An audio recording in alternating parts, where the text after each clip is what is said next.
کہ ہم نے 200 بار درود پاک پڑھنے کی آج نیت کرنی ہے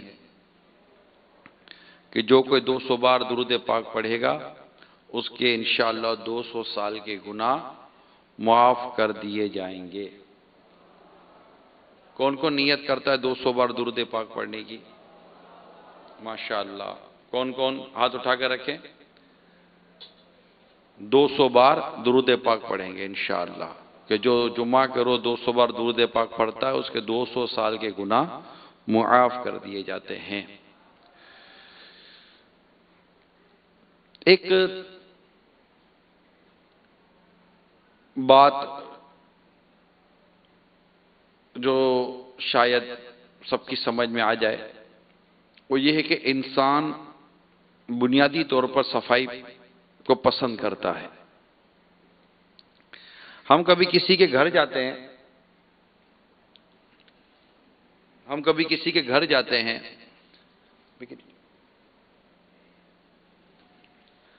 اور جب دیکھتے ہیں کہ اس کے گھر میں سارا سامان بے ترتیب ہے تو اس کا ایک شخصیت کا ایک اثر ہمارے ذہن پر آتا ہے کہ اس شخصیت کا ایک تعارف ہو رہا ہوتا ہے۔ مثال کے طور پر کسی گھر میں کہ کپڑے یہاں پڑے ہوئے ہیں، کتابیں وہاں پڑی ہوئی ہیں، آج کل صوفے پر بھی کشن اور تکیے وغیرہ رکھے ہوتے ہیں، کوئی ادھر پڑا ہوا ہے کوئی ادھر پڑا ہوا ہے، اور چپل بھی بکھرے ہوئے ہیں، تو آپ سمجھ جاتے ہیں کہ یہ شخصیت جو ہے یہ بے ترتیب مزاج کی مالک ہے۔ کسی کے دفتر پہ جائیں تو ٹیبل پہ سامان بکھرا ہوتا ہے، قلم کہیں اور ہے، کتاب کہیں اور ہے، ڈائری کہیں اور ہے، پیڈ کہیں اور رکھا ہوا ہے، اور بعض اوقات یہ ہوتا ہے کہ اب مثال کے طور پر فون آ گیا، ٹیبل پہ بیٹھا ہوا، اب اس کو قلم ڈھونڈنی ہے، اب قلم وہ ہاتھ مارتا ہے، قلم کی درجے قلم کسی کاغذ کے نیچے ہوگی، قلم کسی پیڈ کے نیچے ہوگی، قلم بھی نہیں ملے گی، کاغذ ڈھونڈے گا کاغذ بھی نہیں ملے گا، فائل ڈھونڈے گا فائل بھی نہیں ملے گی، پیپر ڈھونڈے گا، پھر ادھر ادھر ہڑاہڑی کرے گا، اس کو پوچھا رہے یار وہ پیپر کدھر گیا؟ وہ سر یہاں تو ہے، وہ نیچے سے نکال کے سر یہ رہا پیپر۔ ارے یار اس کو یہی نہیں پتا ہوگا کہ میں نے اپنا پیپر کہاں رکھا ہے، اس کو اپنی اسٹیمپ نہیں مل رہی ہوتی، اس کو اپنی کوئی پین نہیں مل رہی ہوتی، پیپر پین نہیں مل رہی ہوتی، بڑے اس کے بیچارے کے مسائل ہوتے ہیں۔ لیکن جب آپ کسی کے پاس جائیں اور دیکھیں گے اس کے گھر میں سامان ترتیب کے ساتھ رکھا ہوا ہے، چپل ترتیب کے ساتھ رکھے ہوئے ہیں، تو آپ کے ذہن میں اس شخصیت کا ایک تاثر آتا ہے، تعارف آتا ہے کہ یہ شخصیت بڑی ڈسپلن والی ہے، اور صفائی اور نظافت والی یہ شخصیت کا یہ تعارف آپ کے سامنے آ جاتا ہے۔ تو یہ چند چیزیں غور طلب ہیں۔ اسی طرح آپ کسی کی کار میں بیٹھے ہیں تو کار میں بیٹھے تو فوراً پتہ چل جاتا ہے کہ یہ آدمی کا مزاج کیسا ہے، نارملی کہ مزاج کیا ہے، تو مزاج کا پتہ چل جاتا ہے۔ کار میں بیٹھے ہیں تو کہیں فائل پڑی ہوئی، کار بھی دفتر بنی ہوئی تھی، کار بھی بعض اوقات الماری بنی ہوئی ہوتی ہے، وارڈروب بنی ہوئی ہوتی ہے، کار بھی کپڑے ادھر پڑے ہوئے ہیں تو کاغذ وہاں پڑا ہوا ہے تو کاپی وہاں پڑی ہوئی ہے، فلاں چیز ادھر پڑی ہوئی ہے، اندر بیٹھے تو وہ کچرا پڑا ہوا ہے، مٹی پڑی ہوئی ہے، بو آ رہی ہوتی ہے، نہ ڈیسک ٹاپ صاف ہوتا ہے، نہ سیٹ صاف ہوتی ہے، نہ سیٹ کور صاف ہوتے ہیں، گندگی ہوتی ہے۔ تو یہ چیزیں، اچھا یہ اسلام میں کھڑے ہیں، اگر بیٹھ جائیں گے تو دوسرے اسلام بھائیوں کو تکلیف کم سے کم ہوگی، آپ کے کھڑے ہونے سے کسی کو تکلیف ہو سکتی ہے۔ تو یہ جو بے ترتیبی ہوتی ہے، اچھا پھر کسی کی ہم اب کار میں بیٹھے ہیں تو باقاعدہ کار بھی خوشبو دے رہی ہوتی ہے، صفائی ستھرائی کار ہوتی ہے، سیٹ بھی صاف ہوتی ہے، ڈیسک ٹاپ بھی صاف ہوتا ہے، پیچھے کی سیٹیں بھی صاف ہوتی ہیں، جہاں پاؤں رکھتے ہیں وہ جگہ بھی بڑی صاف ستھری ہوتی ہے، اسٹیئرنگ بھی صاف ستھرا ہوتا ہے۔ انسان اپنے مزاج کو خود ہی جج کر سکتا ہے، آپ اپنے مزاج کو خود ہی جج کر سکتے ہیں، اپنے مزاج کو خود ہی پہچان لیں۔ آپ اپنی کار کا حال دیکھ لیں، اچھا آپ بیگ بھر کے لائیں اپنے، یہ بھی مجھے ابھی پچھلے دنوں سفر میں تجربہ ہوا، میرے پاس ابھی میں افریقہ میں تھا تو اپنا ایک سوٹ کیس تھا، بیگ تھا میرا لگیج، تو میری واپسی تھی تو میں نے اپنا بیگ کھول کر میں نے کہا چلیں کچھ کچھ سامان تھا باہر تو اس کو بھی رکھ دوں، تو میں نے بیگ کھولا تو میرے ساتھ ایک اسلامی بھائی دیکھ کر انہوں نے کہا کہ مجھے تو بڑی حیرت ہوئی، مطلب انہوں نے کہا تو ان کو تو حیرت ہوئی، مجھے بھی یہ سن کر حیرت ہوئی کہا آپ کا بیگ اتنا ترتیب کے ساتھ ہے، ہم نے تو کبھی ایسی ترتیب سے اپنا بیگ کبھی بنایا نہیں ہے۔ یعنی بھائی جب بیگ بھریں گے تو ترتیب سے ہی بھریں گے، کپڑے بھی ترتیب سے رکھیں گے، طے کر کے رکھیں گے، اس میں باقاعدہ ایک پٹی ہوتی ہے، بیلٹ ہوتا ہے، اس بیلٹ کو بھی رکھیں گے باندھ کر کہ جناب اس کے نیچے میرے کپڑے رکھے ہوئے ہیں، جو چیز جہاں رکھنی ہے وہاں رکھیں گے، اس میں ڈراز بنے ہوئے ہیں، ڈراز میں ڈراز کی چیزیں رکھیں گے۔ آپ اپنے بیگ جو اس وقت فیضان مدینہ میں آپ معتکفین آئے، اب اپنے بیگ کا ایک بار جائزہ لے لیجئے گا کہ آپ کے بیگ کا حال کیا ہے، اندر میں حال ہے یا بے حال ہے۔ آپ کو اپنا ہی بنیان ڈھونڈنے میں جتنی تکلیف ہوگی نا وہ آپ ہی دیکھ لیجئے گا۔ آپ کو اپنی کنگھی ڈھونڈنے میں تکلیف ہو رہی ہوگی، آپ کو اپنا ہی صابن ڈھونڈنے میں تکلیف ہو رہی ہوگی، آپ کو اپنے کپڑے ڈھونڈنے میں، کرتا مل رہا ہوگا تو پجامہ نہیں مل رہا ہوگا، اس کا پجامہ کدھر چلا گیا، تو پتہ چلا پجامہ کسی اور کپڑے کے اندر ہے، کرتا کسی اور کپڑے کے اندر ہے، بنیان کہیں اور رکھا ہوا ہے۔ امامہ ڈھونڈے گا تو ٹوپی نہیں ملے گی، ٹوپی ڈھونڈے گا تو امامہ نہیں ملے گا۔ وہ بچپن میں کبھی آپ نے اسکول میں کہانی پڑھی ہوگی کہ کیسے ہیں یہ بھائی بھلک کر باتیں ساری ان کی گڑبڑ ہے، تو یہ مطلب کہ جوتا ہے تو موزہ غائب، موزہ ہے تو جوتا غائب۔ یہ بے ترتیب والا بعض اوقات بندوں کا مزاج ہوا کرتا ہے، کوئی اس کی صورت نہیں بنتی۔ اسی طرح آپ کو اگر جائزہ لینا ہے کہ آپ کا مزاج ترتیب والا ہے یا بے ترتیب ہے، تو اس کے لیے یہ ہے کہ آپ کبھی اپنی الماری کھولیں، آپ کی اپنی کپڑوں کی جو الماری ہو تو کبھی یہ کھولیں، تو اس کا بھی اندر حال عجیب و غریب ہوگا نا۔ کوئی تو کپڑوں پر کپڑا ایسا چڑھا ہوا ہے جیسے رش پر رش لگا ہوا ہے نا، بھیڑ لگی ہوئی ہے۔ اور بعضوں کے الماری دیکھیں گے تو بڑی ترتیب کے ساتھ کپڑے رکھے ہوتے ہیں، ان کے پجامے اپنی جگہ پر ہوتے ہیں، کرتے اپنی جگہ پر ہوتے ہیں، امامے، ٹوپی، موزے وغیرہ سب اپنی، موزوں کا پتہ ہے بھائی موزے یہاں سے ملیں گے تو بنیان یہاں سے ملے گا، ٹوپی وہاں سے ملے گی تو جناب کرتا وہاں سے مل جائے گا، یہ یہاں سے مل جائے گا، عطر میری یہاں سے مل جائے گی۔ یعنی اتنی کیلکولیٹڈ ان کی ترکیب ہوتی ہے، ان کیس اگر وہ کہیں کسی اور شہر میں یا کسی اور جگہ پر ہے اور یہ کہے کہ مجھے فلاں چیز میرے گھر پہ چاہیے، اور گھر والوں کو کہنا چاہتا ہے کہ میری فلاں چیز ملے، اور گھر والے کہیں کہ وہ چیز کہاں ہوگی، تو وہ امیڈیٹلی بتا دے گا کہ یہ چیز میری فلاں جگہ پر فلاں ڈروز کے اندر اس فلاں چیز کے نیچے رکھی ہوئی ہے، یہ نکال کر دے دیجئے گا۔ اس کو پتہ اس کا پاسپورٹ کہاں ہے، اس کی چیک بک کہاں ہے، اس کی قلم کہاں ہے، اس کی ہر چیز کہاں ہے، اس کو سب پتہ ہوگا، بیکاز یہ ڈسپلن بندہ ہے، ترتیب والا آدمی ہے۔ یہ مزاج، یہ سب میں آپ کو مزاج کی باتیں بیان کر رہا ہوں، ورنہ لوگوں کا مزاج نہیں ہوتا۔ آج دیکھیں بعض اوقات یہاں اعلان کرنا پڑتا جناب بیگ یہاں رکھ دو، یہ یہاں رکھ دو، ہر ایک کو یہ نہیں سمجھانا پڑتا، ہر ایک کو نہیں سمجھانا پڑتا، بعضوں کو سمجھانا پڑتا ہے۔ وہ جسے مسجد میں ایسے جیسے اپنے گھر کے اندر رکھے ہوئے ہیں، یہاں آئے بیگ وہاں ڈال دیا، عموماً گھر جاتے ہیں یوں پھینکے چپل ادھر، موزے پھینکے ادھر، جوتے پھینکے ادھر، امامہ رکھا ادھر، ٹوپی رکھی ادھر۔ جب صبح اٹھے گھر پہ بولا اے میری ٹوپی کدھر ہے، میرا امامہ کدھر ہے؟ بھائی تیرا سر کدھر ہے؟ سر وہی ہے، تو جب سر تمہارا تمہارے پاس تو بولے ٹوپی تمہارے پاس کیوں نہیں ہے، آپ کا امامہ آپ کے پاس کیوں نہیں ہے، آپ کے کپڑے آپ کے پاس کیوں نہیں ہے؟ میرے کپڑے کہاں چلے گا؟ آپ نے رکھے تو دھلنے چلے گئے، تو بھائی دھلنے کے کپڑوں میں اس جگہ پر اگر آپ اپنے کپڑے ڈال دو گے تو دھلنے چلے جائیں گے۔ ترتیب، ڈسپلن، صفائی، نظافت، ستھرائی، یہ اسلام و دین کا بڑا خوبصورت حصہ ہے۔ آپ کبھی کسی کے کچن کا جائزہ لیں، یعنی آپ اپنے کچن میں، چلو کسی کی کیا مثالیں دوں، آپ کچن میں مثالیں دے دیں۔ مجھے چونکہ بیرون ملک جاتا رہتا ہوں تو کافی اس طرح کے تجربات بعض اوقات نظر سے گزر جاتے ہیں۔ واش روم میں چلے گئے، باتھ روم میں گئے تو پتہ چلا جناب کہ بھائی یہ باتھ روم کا یہ حال ہی عجیب و غریب ہے، تو جناب نجاست والے کپڑے وہاں پڑے ہیں، بچوں کے نجاست والے پیمپر وہاں پڑے ہوئے ہیں۔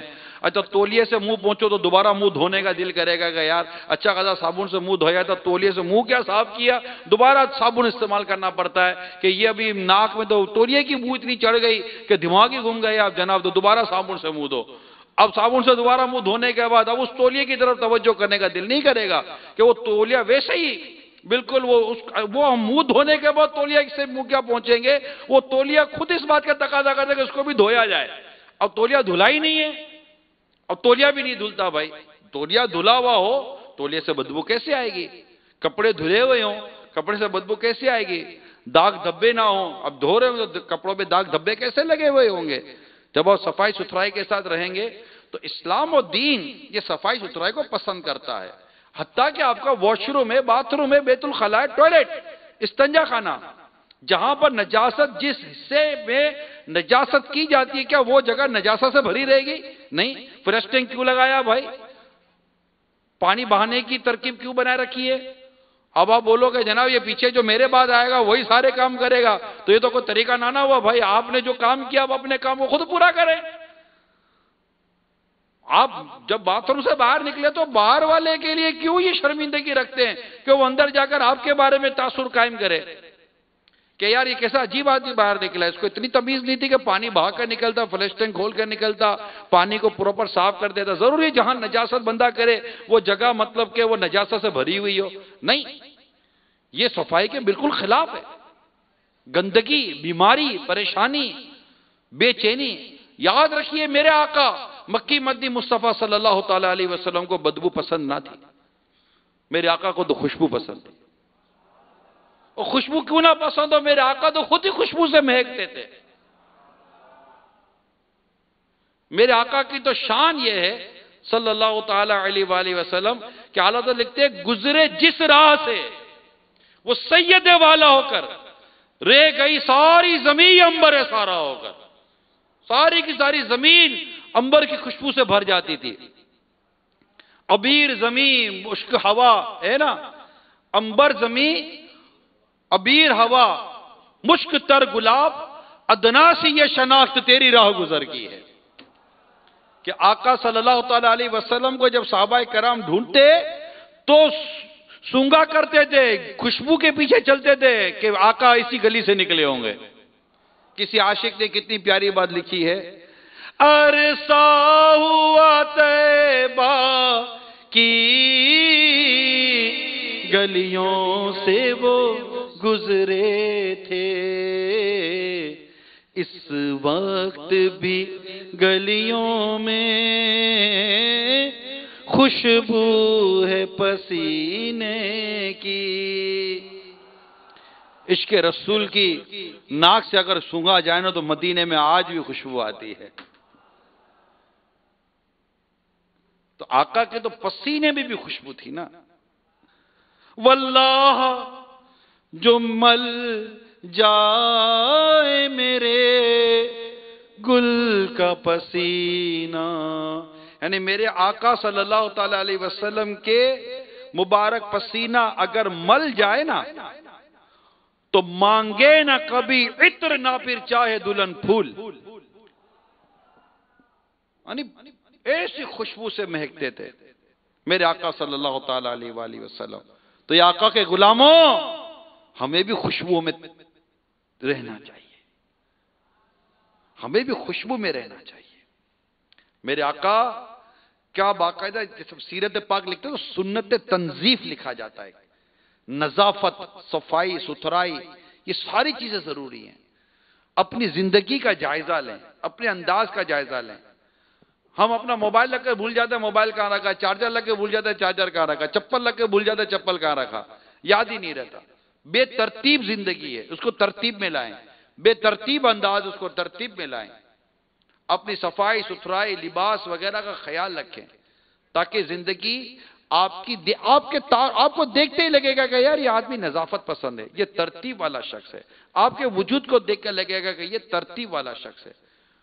تو میرے میٹھے میٹھے پیارے پیارے اسلامی بھائیوں، زندگی کو اچھے انداز سے گزاریے، صفائی ستھرائی کے ساتھ وقت گزاریے۔ میرے آقا صلی اللہ تعالی علیہ وآلہ وسلم نے صفائی کو ستھرائی کو بے حد پسند فرمایا ہے، اور نبی پاک صلی اللہ تعالی علیہ وآلہ وسلم کے اس طرح کئی ایسے ارشادات اور انداز ملا کرتے ہیں، کیونکہ ہمیں اپنے لباس کو دیکھنا ہے، اپنے انداز کو دیکھنا ہے، اپنے امام شریف کو دیکھنا ہے، اپنے کپڑوں کو دیکھنا ہے، اپنے اٹھنے بیٹھنے کے انداز کو دیکھنا ہے۔ بعض اسلامی بھائی ایسے اٹھتے بیٹھتے ہیں پتہ ہی نہیں ہوتا کہ جناب کیا میں عرض کروں، براہ راست کو براہ راست نہ ہوتا تو بہت ساری باتیں کھل کر بیان کر دیتا، بہت ساری باتیں کھل کر بیان کرتا، لیکن ظاہر ہے میں براہ راست ہوتا ہوں۔ اب تو اپنے انداز کو دیکھیے، اٹھنے بیٹھنے کے انداز کو دیکھیے کہ سامنے والا کو شرمندہ تو نہیں ہو رہا، خود آپ بھی شرمندہ تو نہیں ہو رہے، کسی نے کوئی بتا دیا کہ جناب یہ کیا کر رہے ہیں آپ۔ تو یہ انداز ضروری ہے۔ اسی طرح اپنے غسل خانے کا جائزہ لے لیجئے کہ آپ کے غسل خانے کا حال کیا ہے، ہر چیز اپنی ترتیب سے رکھیے نہیں رکھی۔ پتہ چلے صابن بھی ڈھونڈنا ہے تو ڈھونڈنے میں وقت نکل گیا. اور امیل سنت اس معاملے میں بڑے پیارے پیارے مدنی پھول مختلف مدنی مذاکروں میں ارشاد فرماتے رہتے ہیں. اللہ تعالی ہم سب کو صفائی ستھرائی والی طبیعت عطا فرمائے اور ہم سب کو ان باتوں کو سمجھنے کی توفیق عطا فرمائے. حضرت انس رضی اللہ تعالی عنہ بڑا پیارا ارشاد ان کا ملتا ہے کہ رسول کریم صلی اللہ تعالی علیہ وسلم خوشبو کا تحفہ رد نہیں فرمایا کرتے تھے. آپ کا چہرہ سب سے زیادہ خوبصورت اور سورج کی طرح روشن تھا. جب آپ خوش ہوتے تو چہرے انور سے نور چھلکتا اور وہ چاند کا ٹکڑا معلوم ہوتا تھا. اسی طرح رسول کریم صلی اللہ تعالی علیہ وسلم خود بڑے نظافت پسند ہے، یعنی آپ سر مبارک پر کثرت سے تیل لگایا کرتے تھے اور تیل کے بعد پھر سر پر ایک کپڑا باندھا کرتے تھے جس کو سربند کہتے ہیں. یہ جب بھی تیل لگائیں تو یہ سربند باندھنا سنت ہے. پھر اس سربند پر ٹوپی اور ٹوپی پر امامہ شریف کا تاج سجایا کرتے تھے. اور یہ جو کپڑا ہوتا تھا، یہ کپڑا جو تیل کے بعد یہ سنت تنظیف کے طور پر لیا گیا کہ دیگر چیزوں کو تیل وغیرہ کے اثرات سے بچانے کے لیے کہ وہ کپڑا تیل پکڑ لیتا تھا. وہ کپڑا بھی کتنا نصیب والا تھا، آقا کے زلفوں سے چمٹ جاتا تھا. کیا یار، کاش اب کیا اس میں عرض کریں. ہائے ہائے ہائے. تو اسی طرح میرے آقا صلی اللہ تعالی علیہ وسلم اپنے غلاموں کو بھی صفائی ستھرائی کے حوالے سے درس دیا کرتے تھے. جیسے کہ بعض روایتوں کا میں خلاصے و مضامین عرض کرنے جا رہا ہوں. میرے آقا صلی اللہ تعالی علیہ وسلم نے ایک شخص کو دیکھا، اس کے لباس کو ملاحظہ فرمایا اور ارشاد فرمایا کہ آپ کے پاس مال ہے. یعنی یہ میرے آقا صلی اللہ علیہ وآلہ وسلم کی خوبی، بڑی پیاری خوبی تھی. میں انشاءاللہ اس کو اللہ نے چاہا اور یاد رہا تو میں عرض کروں گا کہ میرے آقا نے ارشاد فرمایا آپ کے پاس مال ہے. تو انہوں نے کہا جی ہاں. ارشاد فرمایا کیسا مال ہے؟ تو کہا کہ میرے پاس اونٹ ہیں، گائے ہیں، گھوڑے وغیرہ ہیں، مطلب مال ہے. تو پھر میرے آقا صلی اللہ تعالی علیہ وسلم نے فرمایا جس سے اللہ تعالیٰ نے کوئی نعمت عطا کی ہو تو اللہ پسند فرماتا ہے کہ وہ اپنے بندے پر اس نعمت کے اثرات دیکھے. اسی طرح جابر بن عبداللہ رضی اللہ تعالیٰ عنہ سے روایت ہے کہ رسول کریم صلی اللہ تعالی علیہ وسلم ہم سے ملنے ہمارے گھر تشریف لائے. وہاں آپ نے ایک شخص کو دیکھا جس کے بال بکھرے ہوئے تھے، بڑا پریشان طبیعت کا، پریشان کیفیت تھی اور بال بکھرے ہوئے تھے. پیارے آقا صلی اللہ تعالی علیہ وسلم فرمائے کیا یہ شخص کوئی ایسی شے نہیں پاتا جس سے اپنے بال سنوارتا؟ آپ نے ایک شخص کو دیکھا جس نے کپڑے پہنے تھے جو میلے تھے. آپ نے ارشاد فرمایا کیا اسے پانی نہیں ملتا کہ اسے یہ اپنے کپڑے دھو لے؟ اسی طرح ایک شخص سے فرمایا، اسی طرح میرے آقا نے ایک دفعہ فرمایا کہ جس کے بال ہیں وہ بالوں کا اکرام کرے. نبی پاک صلی اللہ تعالی علیہ وسلم کی حدیث ہے جس کا ترجمہ ہے کہ اللہ تعالی جمیل ہے اور جمال کو پسند فرماتا ہے. تو یہ چند روایتیں آپ کے سامنے میں نے بیان کی ہیں تاکہ ہمیں صفائی ستھرائی کا ایک احساس پیدا ہو. دیکھیں میرے میٹھے پیارے سامنے، ہم کھانا کھاتے ہیں، کھانا کھانے کے بعد آپ دیکھیے کہ آپ انگلیوں سے کھانا کھاتے ہیں. جب انگلیوں سے کھانا کھاتے ہیں تو پھر اس کے بعد ہاتھ دھونا یا نہیں دھونا؟ اللہ توفیق اپنا صابن اپنے ساتھ رکھیں اور اچھی طرح ہاتھ دھوئیں. یہ مدنی چینل کے ناظرین بھی غور کریں، بعد اوقات ہم صابن سے ہاتھ دھوتے ہیں، آپ کو دھوتے ہی خوشبو آئے گی صابن کی، مگر وہ خوشبو فوراً اڑ جائے گی کیونکہ آپ نے صابن کو ٹکنے نہیں دیا. یہاں صابن لیا، یہاں صابن ملا، یہاں نلکے کے نیچے گئے اور صابن بہا دیا. ارے بھائی صابن کو کوئی ایک آدھ منٹ، کوئی 30-50 سیکنڈ کو انگلیوں پر رہنے دیں، اس کو اپنا کام کرنے دیں، اس کو بو اور چکناہٹ نکالنے دیں. اس کے بعد آپ اپنے ہاتھ کو دھوئیں تاکہ وہ چکناہٹ اور بو لے کر نکل جائے. بات نہیں کرتے لوگ، مسجد میں بھی یوں ہی چلے جاتے ہیں. یہ انگلیوں، یہ دیکھ رہے ہیں آپ، یہ جگہیں جو ہوتی ہیں، نظر آ رہی ہے یہ جگہ؟ جو میں دکھا رہا ہوں یہ جگہیں، ٹھیک ہے، یہ گیپس ہوتے ہیں، ٹھیک ہے، یہ ہوتے ہیں. اچھا یہ ناخن ہے، یہ ناخن کے یہ کونے ہوتے ہیں نا، یہ جگہیں دیکھ رہے ہیں آپ، یہ ان چیزوں میں میل کھانے کی اجزاء پھنس جاتی ہیں، اور یہ مطلب کہ یوں ہلکا پھلکا ہاتھ دھونے سے نہیں نکل جاتی، اس کو اچھی طرح مطلب کہ دھونا پڑتا ہے، اچھی طرح صفائی کرنی پڑتی ہے، ورنہ انگلیوں سے بو آتی ہے. یہ گیپس جو ہے نا اس میں سے پھر بدبو آتی ہے. اسی طرح بعض اوقات کھانا کھاتے ہیں تو وہ داڑھی پر سالن گر رہا ہوتا ہے، نہیں توجہ ہوتی، اور وہ بس وہ منہ تو صحیح دھوتے نہیں ہیں. حالانکہ اگر سنت کے مطابق کھانا کھانے سے پہلے اور کھانا کھانے کے بعد اگر ہاتھ منہ دھویا جائے اور پھر مسواک کا صحیح استعمال کیا جائے، انشاءاللہ تعالی بدبو نام کی کوئی چیز بھی نہیں ہوگی ہمارے قریب.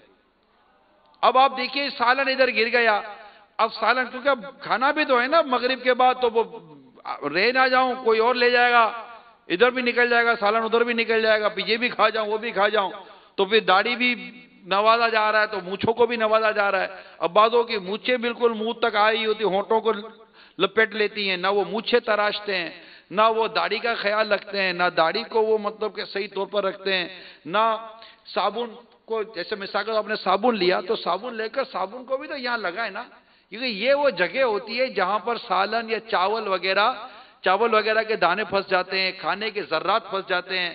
وہ آج کل وہ کیچپ ویچپ چٹنی وٹنیوں کا بھی دور ہوتا ہے تو جو ہے نا وہ نکل رہی ہوتی ہے. تو یہ بہت ساری چیزیں جو نا یہ منہ کے آس پاس کے اندر لگ رہی ہوتی ہیں، پتہ نہیں کیوں احساس نہیں ہوتا، اور پھر تھوڑی دیر کے بعد یہ ادھر سے بدبو چھوڑ رہی ہے. آپ کو بدبو نہیں آئے گی، ہاں نا، آپ جس کے یہاں سے بدبو آ رہی ہے اس کی تو ناک کٹی ہوئی ہے، اس کو تھوڑی بدبو آئے گی. آپ جب کسی کے پاس بات کرو گے نا تو وہ بدبو کا فیضان نکلے گا کہ اگلا بے ہوش ہو کر نہ گر جاوے. آپ کو نہیں احساس ہوگا نا جس کے اتنے بدبو. آپ بتائیے کہ منہ ہی صحیح نہیں دھویا تو کیسے ہوگا؟ امامہ شریف باندھا کھولا ہی نہیں ہے. ارے بھائی کھول دو، گرمی ہے، پسینہ ہے.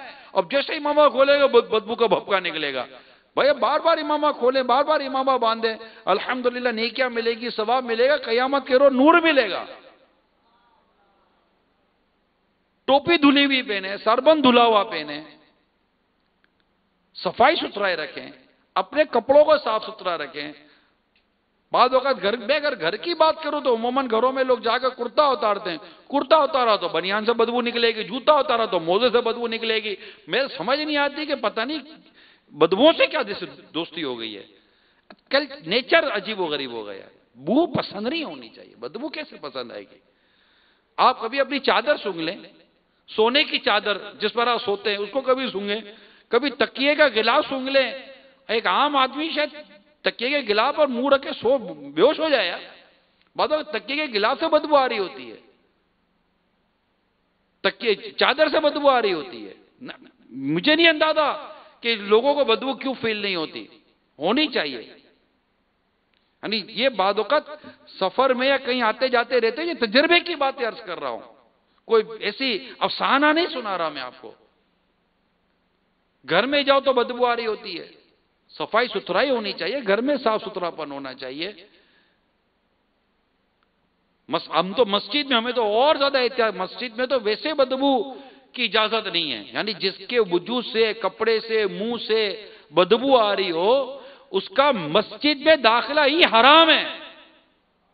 اب سوچئے تو صحیح، اسلام و دین صفائی کو کس قدر پسند فرماتا ہے. اب جمعہ، آج جمعہ ہے، جمعہ میں آپ حدیث پاک پر غور کریں کہ جمعہ کے بارے میں حدیث پاک میں آیا ہے کہ جو شخص جمعہ کے روز نہائے، غسل کرے، غسل کرنا صفائی سے، اور جس طہارت یعنی پاکیزگی کی استطاعت ہو کرے، یعنی جس کی وہ طاقت رکھتا ہے وہ طہارت اور پاکیزگی حاصل کرے، اور تیل لگائے، اور گھر میں جو خوشبو ہو ملے، پھر نماز کو نکلے، اور دو شخصوں میں جدائی نہ کرے، یعنی دو شخص بیٹھے ہوں انہیں ہٹا کر بیچ میں نہ بیٹھے، اور جو نماز اس کے لیے لکھی گئی ہے پڑھے، اور امام جب خطبہ پڑھے تو چپ رہے اس کے لیے ان گناہوں کی جو اس جمعہ دوسرے جمعہ کے درمیان ہیں مغفرت ہو جائے گی۔ دیگر جو یہاں حدیثوں میں الفاظ بیان کیے گئے، کلمات بیان کیے گئے، اس کے ساتھ ساتھ میں جو اپنے موضوع کے متعلق آپ کو بیان کرنا چاہ رہا ہوں وہ یہ ہے کہ جمعہ کو خاص نہانے، کیونکہ میں نے اس کی روایتوں کے شروحات جو پڑھی ہیں، جمعہ میں جمع غفیر ہوا کرتا تھا اور جلدی جلدی جمعہ، یعنی آپ سرکار صلی اللہ تعالیٰ علیہ وسلم یہ جب ارشاد فرماتے تو جمعہ میں کب کے نکل جاتے تھے، دھوپ ہوتی تھی اور بہت رش ہوتا تھا، تو اب بدبو، کپڑوں سے بدبو نہیں آئے، بدن سے بدبو نہ آئے، یہ ساری چیزیں سمجھائی گئی تھی۔ اللہ کرے کہ ہم صفائی پسند ہو جائیں۔ آپ دیکھیے کہ جمعہ کی ہی میں بات کر رہا ہوں کہ حدیث پاک میں آتا ہے جو شخص جمعہ کے روز اپنے ناخن کاٹتا ہے اللہ تعالیٰ اسے بیماری نکال کر شفا داخل کر دیتا ہے۔ اب ناخن تراشنا یہ صفائی سے، اس صفائی کو سمجھے میرے میٹھے پیارے اسلام بھائیو، ناخن صحیح تراشے ہوئے ہوں، مونچھیں صحیح تراشی ہوئی ہوں، داڑھی ایک مٹھی سے کم رکھنا یہ ناجائز ہے، ایک مٹھی سے گھٹانا حرام، منڈانا بھی حرام، اور ایک مٹھی داڑھی نیچے سے اس کو قبضے میں لیں اور اس کے نیچے سے جو ہو اس کو جدا کر دیں۔ اسی طرح زائد بال جسم کے، منہ زیر ناف ہیں، دیگر جو بال ہوتے ہیں، جو سمجھ رہے ہیں مدنی چینل والے سب سمجھتے ہیں، کوئی میں ڈکی چپی بات نہیں کر رہا، اس کی صفائی ستھرائی ہونی چاہیے، انسان صفائی پسند ہو، یہ سب چیزیں اسلام و دین میں ہیں۔ مسواک دیکھ لیجئے، مسواک کو صفائی کے ساتھ کتنا رکھا گیا ہے کہ مسواک استعمال کرو، مسواک استعمال کرو، کیونکہ منہ کی بدبو، کھانا کھاتے ظاہر منہ سے کھانا کھاتے ہیں، دانتوں کا ہم استعمال کرتے ہیں، جب دانتوں کا استعمال کرتے ہیں تو ظاہر ہے کہ اس سے دانتوں میں پیلاہٹ آ جاتی ہے، دانت خراب ہو جاتے ہیں، دانت میلے ہو جاتے ہیں، تو دانتوں کی صفائی بھی یہ بھی ہونی چاہیے، اس کے لیے ہمیں مسواک دی گئی ہے، یہ ماشاءاللہ مسواک کا استعمال کریں۔ بہت ساری پریشانیوں سے، بہت ساری بیماریوں سے بچیں گے، اللہ نصیب کرے مسواک کا استعمال۔ مسواک کے تو کیا فضائل ہیں کہ حضرت علامہ سید احمد طحطاوی حنفی علیہ رحمہ مسواک کے فوائد و خصائل یوں لکھتے ہیں کہ مسواک شریف کو لازم کر لو، اس سے غفلت نہ کرو، اسے ہمیشہ کرتے رہو، کیونکہ اس میں اللہ تعالیٰ کی خوشنودی ہے۔ ہمیشہ مسواک کرتے رہنے سے روزی میں آسانی اور برکت رہتی ہے، درد سر دور ہوتا ہے، بلغم دور کرتی ہے، نظر کو تیز کرتی ہے، معدے درست رکھتی ہے، جسم کو توانائی بخشتی ہے، حافظہ یعنی قوت یادداشت کو تیز کرتی ہے اور عقل بڑھاتی ہے، دل کو پاک کرتی ہے، نیکیوں میں اضافہ ہو جاتا ہے، فرشتے خوش ہوتے ہیں، مسواک شیطان کو ناراض کر دیتی ہے، کھانا ہضم کرتی ہے، بچوں کی پیدائش میں اضافہ ہوتا ہے، بڑھاپا دیر میں آتا ہے، پیٹھ کو مضبوط کرتی ہے، بدن کو اللہ تعالیٰ کی اطاعت کے لیے قوت دیتی ہے، نزعہ میں آسانی اور کلمہ شہادت یاد دلاتی ہے، قیامت میں نامہ اعمال سیدھے ہاتھ میں دلاتی ہے، پل صراط سے بجلی کی طرح تیزی سے گزار دے گی، حاجات پوری ہونے میں اس کی امداد کی جاتی ہے، قبر میں آرام و سکون پاتا ہے، اس کے لیے جنت کے دروازے کھول دیے جاتے ہیں۔ امیر المومنین مولا مشکل کشا شیر خدا کرم اللہ تعالی وجہ الکریم فرماتے ہیں تین چیزیں حافظہ تیز کرتی ہیں، بلغم کو دور کرتی ہیں، مسواک، روزہ اور قرآن کریم کی تلاوت۔ سبحان اللہ، قرآن کریم کی تلاوت کریں کہ نزول قرآن کا مہینہ آج موجود ہے، مسواک کریں، ہم مسجد میں موجود ہیں، نمازیں پڑھنی ہیں، مسجد کو بھی خوشبودار رکھنا ہے، خود کو بھی صاف ستھرا رکھنا ہے، اور روزہ الحمدللہ رمضان المبارک کا روزہ رکھنے کی تو سعادت نصیب ہو رہی ہے۔ بہار شریعت میں مشائخ کرام کا بہار شریعت میں ہے کہ مشائخ کرام فرماتے ہیں جو شخص مسواک کا عادی ہو مرتے وقت اسے کلمہ پڑھنا نصیب ہوگا، اور جو افیون کھاتا ہو مرتے وقت اسے کلمہ نصیب نہ ہوگا۔ تو میرے میٹھے میٹھے اور پیارے پیارے اسلامی بھائیوں اور مدنی چینل کے ناظرین، آج جمعہ ہے، صفائی ستھرائی کا بھی خیال رکھنا ہے اور جمعہ کی برکتیں بھی ہمیں حاصل کرنی ہیں۔ جمعہ کی بڑی برکتیں ہیں، اللہ تعالی ہمیں جمعہ کی برکتیں حاصل کرنے کی توفیق عطا کرے، خوب خوب نیکی اور عبادت کرنے کی توفیق عطا فرمائے، اور ہم سب کو کثرت سے درود پاک پڑھنے والا بنائے۔ کم از کم کتنے درود پاک پڑھنے؟ 200 کی تو روایت میں نے بیان کی، تو 200 درود پاک تو پڑھنے کی کس کس سے نیت کی؟ کم از کم 200، ماشاءاللہ۔ اور مدنی انعام کیا ہے؟ 313، کم از کم 313 درود پاک ہم نے مدنی انعامات پر عمل کرتے پڑھنے ہیں۔ اگر پفل مدینہ زبان کا لگا رہا نا انشاءاللہ اللہ کی رحمت سے، تو کثرت سے درود و سلام پڑھنے کی بھی سعادت ملے گی، ذکر و اذکار کرنے کی بھی سعادت ملے گی، صفائی ستھرائی کے ساتھ رہنے کی بھی سعادت ملے گی۔ اللہ کریم ہمیں صفائی ستھرائی کے ساتھ رہنے کی توفیق عطا فرمائے۔ مسجد صاف ستھری رکھیے گا، بال گر جائیں تو اٹھا لیجئے گا، مسجد ہے، اللہ کا گھر ہے، اسے صاف ستھرا رکھنا ہے۔ یہاں وہاں تھکتے مت پھریے، مہربانی کیجئے۔ کوئی اپنے گھر میں تھکتا ہے کیا؟ یہ اللہ کا گھر ہے، تو سامان وغیرہ یہ سب اپنا سنبھال کے رکھیں۔ اللہ کریم ہم سب کو مسجد کا ادب بھی عطا فرمائے، مسجد کا احترام عطا فرمائے، جمعہ کی برکت عطا فرمائے، اور انشاءاللہ جمعہ کو فجر کی نماز کے بعد اگر مرشد کی زیارت ہو جائے تو کیا بات ہے مدینے کی۔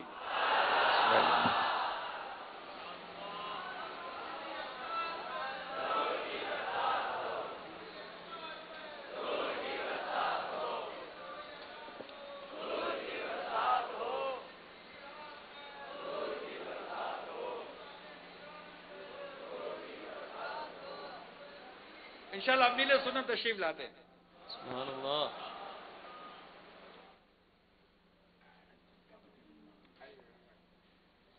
کن سونا امام کن پیارا چہرہ کن سونا امام کن پیارا چہرہ کن سونا پیارا چہرہ میرے سونے سونے مرشد دا، میرے سونے سونے مرشد دا دیدار بڑا سونا سونا، میرے سونے سونے مرشد دا دیدار بڑا سونا۔ صلو علی الحبیب۔